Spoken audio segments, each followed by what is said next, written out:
બોડેલીના મોડાસર 4 રસ્તા પર કોંગ્રેસ સમિતિ દ્વારા ચક્કાજામ કરવામાં આવ્યું।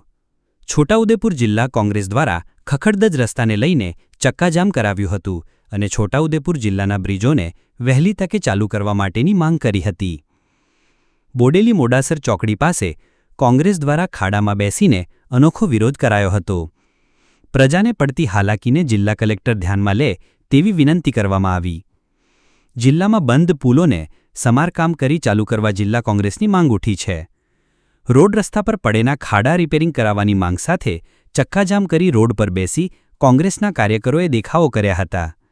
સમગ્ર બાબતની પોલીસને જાણ થતાં રોડ પર ચક્કાજામ કરતા કોંગ્રેસના કાર્યકરો હોદ્દેદારોને પોલીસે ડિટેન કર્યા હતા। વિપક્ષ નેતા શુકરામ રાઠવા, જિલ્લા કોંગ્રેસ પ્રમુખ શશી રાઠવા સહિતના હોદ્દેદારો કાર્યકરોને પોલીસે ડિટેન કર્યા હતા। આશા ન્યૂઝ ગુજરાતી રિપોર્ટ ઝહીર સૈયદ, બોડેલી, છોટાઉદેપુર। જિલ્લાના હાર્દસમાં બોડેલી કેન્દ્રનો વિકાસ રસ્તા અને પુલની અગવડતાના કારણે રૂંધાયો છે। આમ જનતા પરેશાન છે। છોકરાઓ કોલેજ સુધી જઈ શકતા નથી, બાળકો શાળા સુધી જઈ શકતા નથી, વેપારીઓને માલ સામાન મંગાવવાની તકલીફ થઈ રહી છે। સરકાર પોતે પુલનું ટેસ્ટિંગ કરાવ્યા પછી એનો રિપોર્ટ આવી ગયો છે ત્યારે હલકા વાહનોને અંદર જવા દેવા માટેની છૂટછાટ આપવી જોઈએ, તે આપતા નથી। મીરિયાનો પુલ અને મીરિયા પુલમાં પણ ખેડૂતો પોતાનો કાચો માલ, કેળા અને વગેરે અલગ અલગ જાત શાકભાજી બોડેલી સુધી લાવવા માટે તકલીફ થઈ રહી છે। આ પુલ પણ સારો કન્ડિશનમાં છે એમ કહી શકાય, તો એને જે કંઈ કરવાનું થાય તે કરી કલેક્ટર શ્રીએ જાહેરનામું બહાર પાડીને હલકા વાહનો જઈ શકે એવી સગવડતા કરવી જોઈએ। ઘણા દિવસથી પત્રકાર મિત્રો પણ બૂમો પાડે છે, અધિકારીઓ બૂમો પાડે છે, પણ ઝાઝા વરસાદને કારણે જે કંઈ પૂરણ કરવામાં આવે છે નીકળી જાય છે।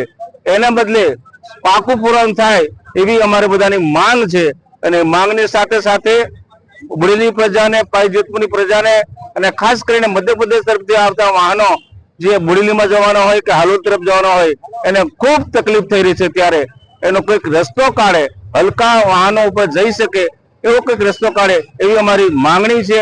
અને આ ખાડા જે પડેલા છે એ ખાડા પહેલા ભરવા માટે એ સ્ટેટ પીડબ્લ્યુ હોય કે નેશનલ હાઈવે વાળા હોય એ જલ્દી પૂરા કરે।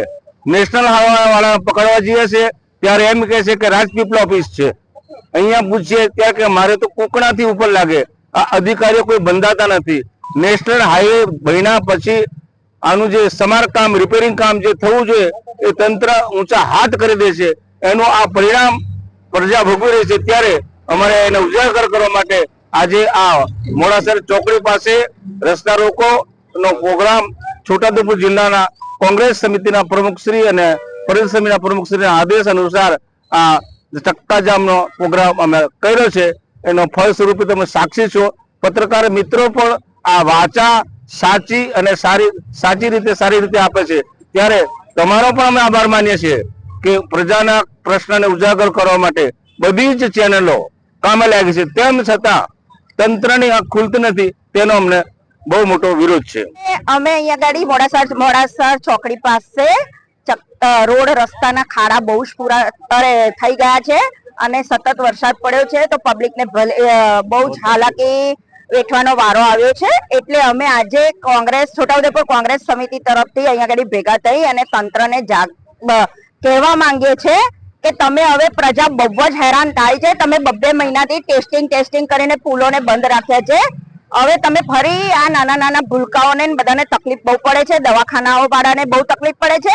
એટલે જે તમારો રિપોર્ટ હોય એ કલેક્ટર સાહેબને કહીએ છે કે તમે રિપોર્ટ જલ્દી જોઈ અને આ પુલો ચાલુ કરો, તો છોટાઉદેપુરની આર્થિક સ્થિતિ, જે ખેડૂતોને તકલીફ પડે છે ને એમની આર્થિક સ્થિતિ પણ નબળી થઈ ગઈ છે આ કારણેથી। એટલે અમે તંત્રને કહેવા માંગીએ છીએ કે તમે જલ્દીથી જલ્દી આ ખાડા પૂરી અને રોડ રસ્તા ચાલુ કરો અને પુલો ચાલુ કરો। છોટાઉદેપુર જિલ્લા મહિલા પ્રમુખ મોનાબેન।